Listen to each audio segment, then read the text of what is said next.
The decision to record this video was total spur of the moment thing, so we'll see how it goes. Maybe the recording will be good, maybe not. I'm not sure whether I will be able to put a decent sentence per book that I'm going to present here, as it's been a while since I read most of these books, but I'm using the sunny weather today in Ljubljana to record this, and also sneaking in half an hour of free time between the obligations that I have for my work and house cleaning. So if it goes well, I will upload it. If it doesn't go well, I tried.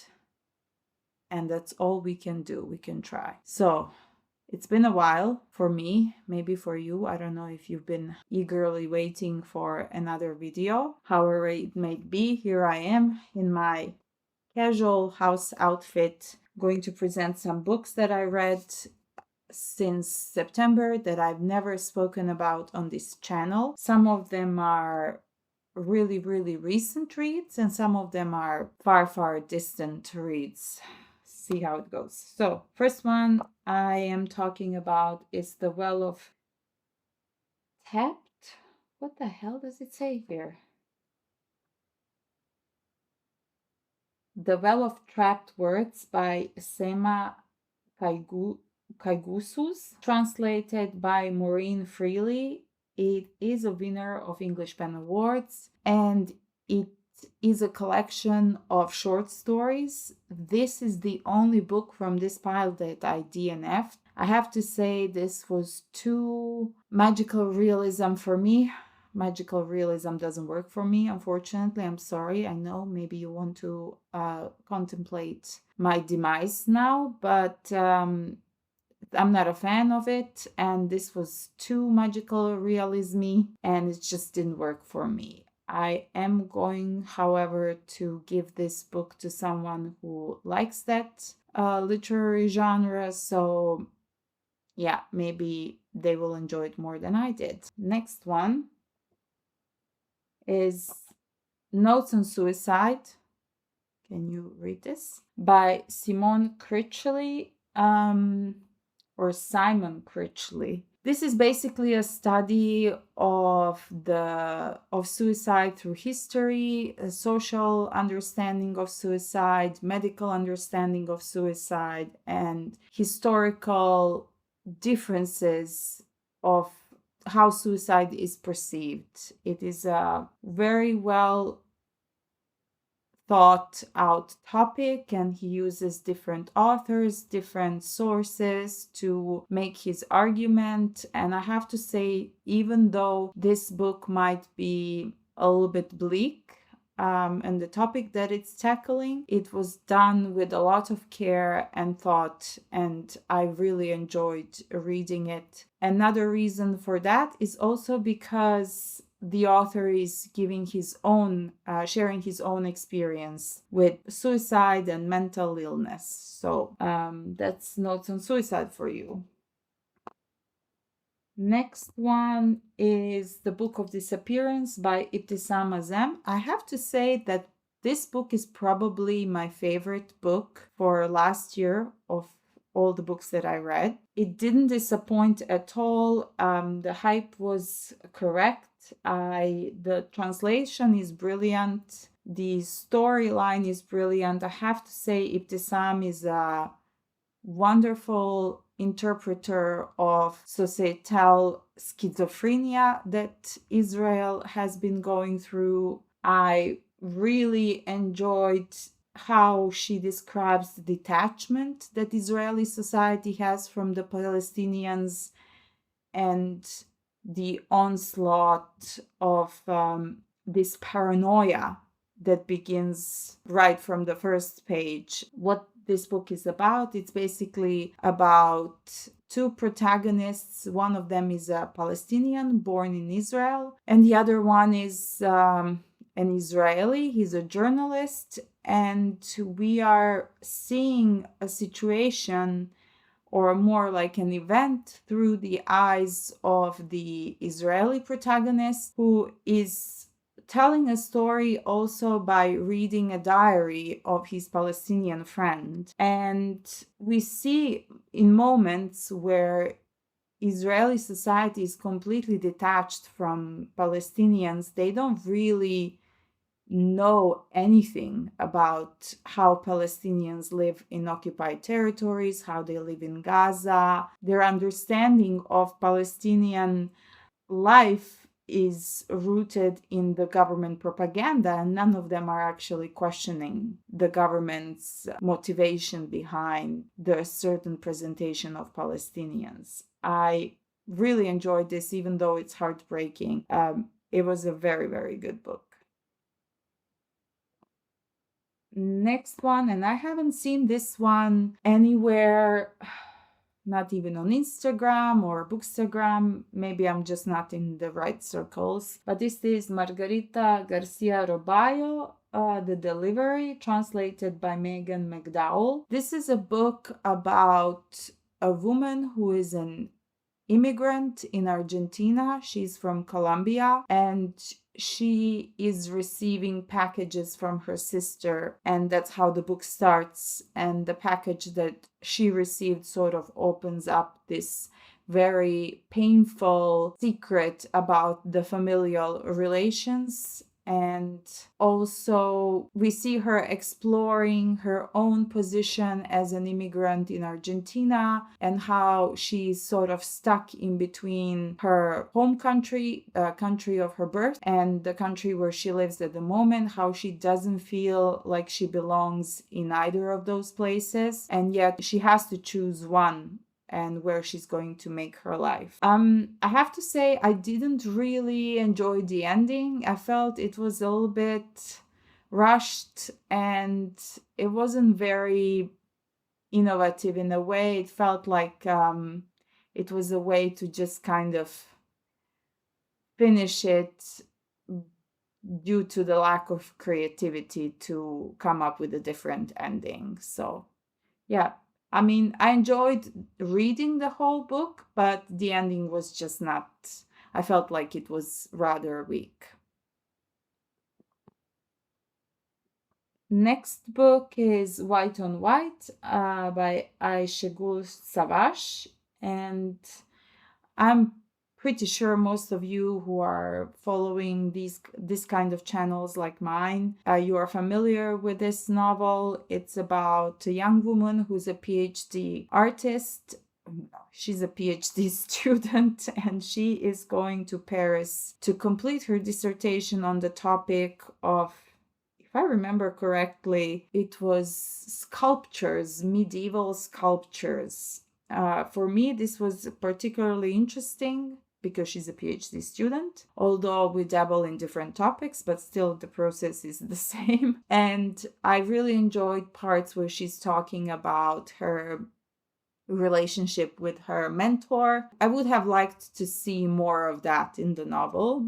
That's just a personal preference. And then the plot line, what is actually this book about? So she's in Paris, she's renting an apartment from this one woman called Agnes, and she starts having a relationship with Agnes, sort of like conversations with her, and Agnes is basically telling her a life story. But with time, we see that Agnes is sort of encroaching more and more into her space, even though she's constantly apologizing that she doesn't want to be a bother.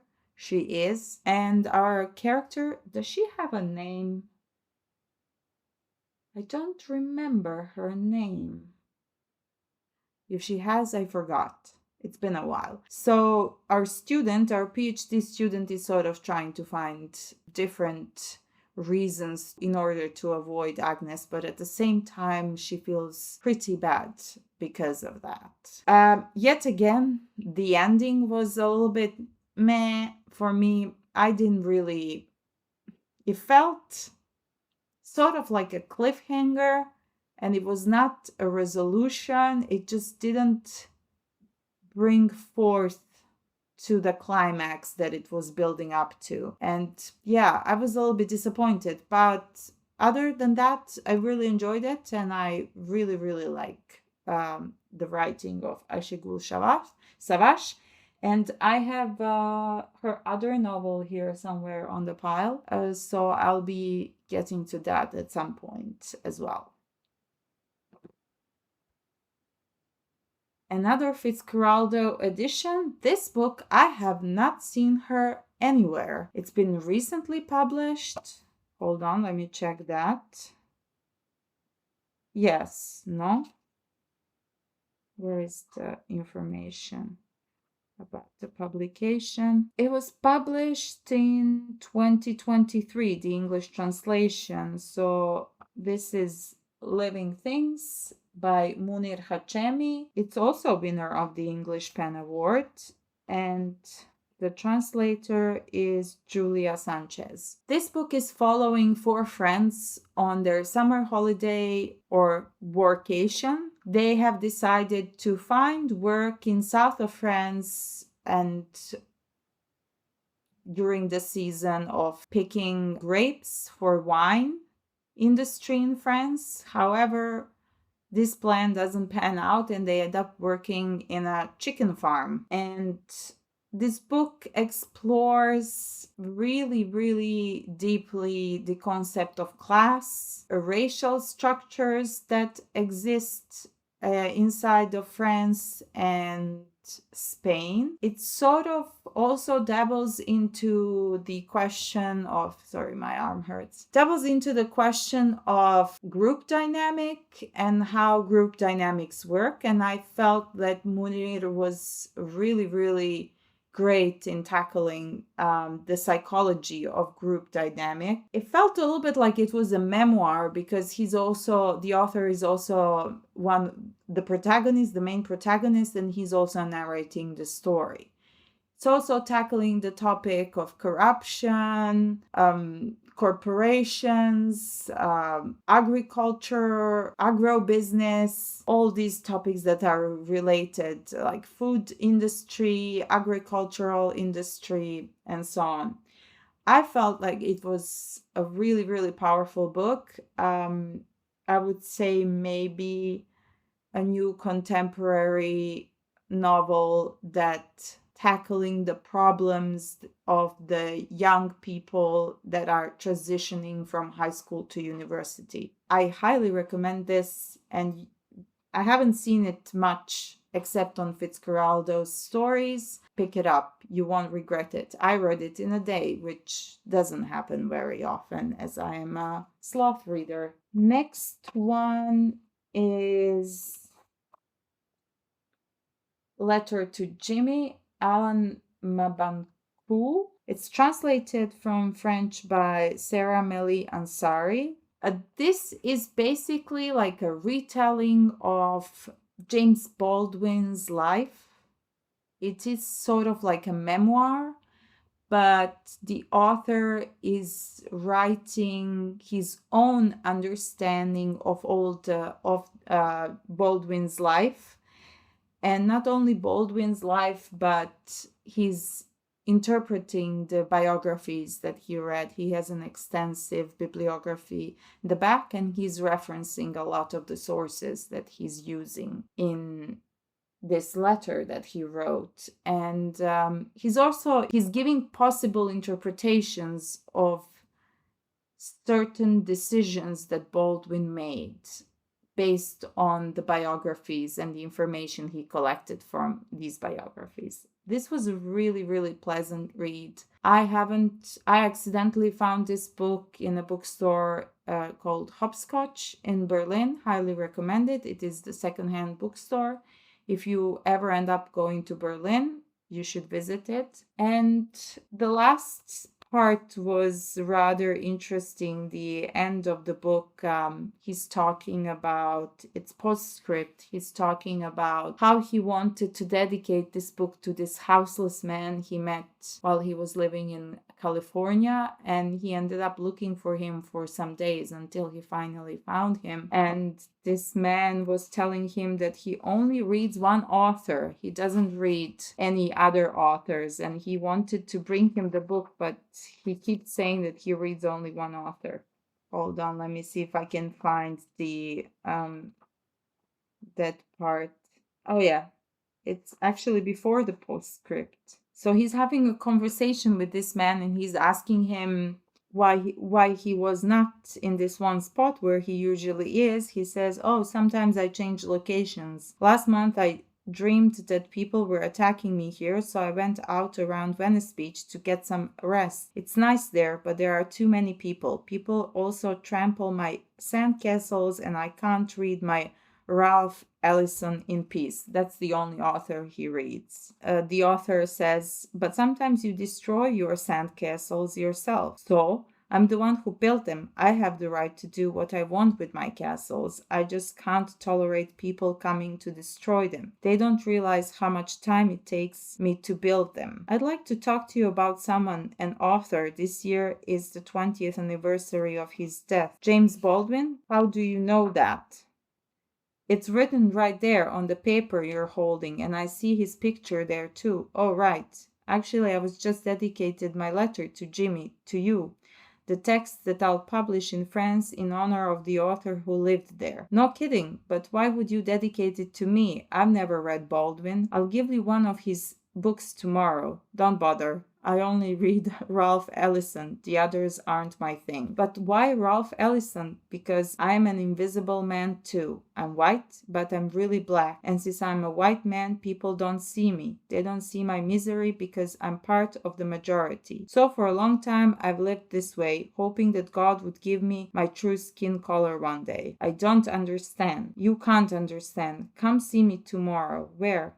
"At one of my castles. I will tell you about the place you live. You will know the whole story and I'll show you things." "What time?" "4 o'clock, by the way. Don't forget to bring me one of James Baldwin's books." This was a really nice way to end this letter. Next three books I've read in the last month. I made a promise to myself that this year will be the year of reading poetry, getting back into poetry, and that's what I did. I got Anthony Joseph, Sonnets for Albert. This book is dedicated to his father, who was mostly absent through his childhood, and it's exploring a relationship between him and his father, transgenerational trauma, family, secrets, death, grief, you name it. All the good things that we like to read about on this channel. Highly recommend this one as well. Next one is also a collection of poetry. It's Forest of Noise by Mossab Abu Toha. I decided to get this book when I returned from my winter holiday, and I was reading it for over a month. I think it was really difficult to read some poems at a time because we are still in this crucial historical moment where Palestinians and their lives, their livelihoods, their families are not safe. We know that certain political decisions that are made at the moment in one country in particular could further devastate the lives of Palestinians in Gaza, and they are actually doing that now to the Palestinians in West Bank. So this was really difficult to read as it paints realistically the current situation and the situation in the last 76 years overall. If you have the heart and stomach to read it, I recommend it, but otherwise, I mean, the only thing you can do is maybe like read one or two poems a day and then leave it and dip in, dip out. That's what I did. So that's why it took me so long to finish it. Next book is Intervals by Marianne Brooker. I read this, just finished it a few days ago, and I've been reading it for way longer. I think you can finish this in probably a day or two. Marianne explores her relationship with her mother and the decision that she made to stop eating and drinking in order to end her life. Her mother was diagnosed with multiple sclerosis, and she was, I think, 49 when she died because of this decision. So Marianne, she's telling a story about her mother who made this decision. She's trying also to tell us about her life. She's also sharing a lot about her relationship with her mom, and she's also using other authors to tackle different topics like grief, mother-daughter relationship, absentee fathers, abuse. She's done a good research to show us statistics about what the austerity measures have done to people with disabilities in UK, more precisely how they have affected their day-to-day lives, and how the decision of the government to cut funding for people who need care and who cannot work has affected their lives and their loved ones. And I believe this book is extremely important, especially now. And she also talks about this law about assisted suicide. She presents, I would say, both arguments for and against very fairly. And she does make good examples of how this law can be problematic and for whom it can actually bring relief, and why proponents of this law are advocating for it. It was really interesting to hear her perspective as well. Yeah, it was painful to read. I cried a lot when I was reading this book. It was devastating. It was heartbreaking. It was just horrible to see that we have our, fellow humans going through these things by themselves, and we just are, clueless. Obviously, there are networks and volunteers who are assisting in these circumstances, but that's not enough. So she raised important questions. She doesn't give full answers. I don't think she has them herself either. This is something that we really need to pay close attention to. If you really want to learn more about personal experience that she had while going through this with her mom, then this book is for you. It's also a way to just kind of look into and try to understand what some people with disabilities are going through. And it was really heart-wrenching, but nevertheless very important book. I have one more book that I'm going to briefly mention. I don't know where it is. I packed it somewhere. And that is Asylum Road by Olivia Sujic. I read it on my winter holiday and I mostly enjoyed it, but it felt a little bit like the book was not written for someone who comes from this region, that is the Balkans, or more precisely Yugoslavia, former Yugoslavia. I felt like the book was written for foreigners, in particular Westerners, who would like to learn a little bit more about the history of the region. I didn't really like the fact that she used as a plot line this civil war and genocide in Bosnia and Herzegovina. It just felt a little bit, I don't know, too easy. And as someone who comes from this region, it felt a little bit balkanizing to use it as sort of like a resource to create this complexity of the character. And also for a plot line, it didn't work for me. I read more books that are tackling similar topics written by authors who come from the region, and I felt like they did a better job at this particular sensitive aspect of the novel.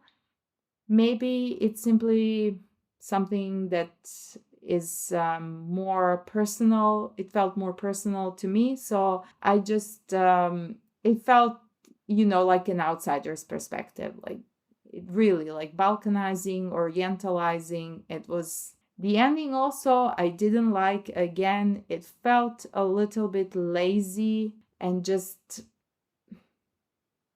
using women's pregnancy or just like hormonal changes at the beginning of pregnancy to sort of explain certain behaviors.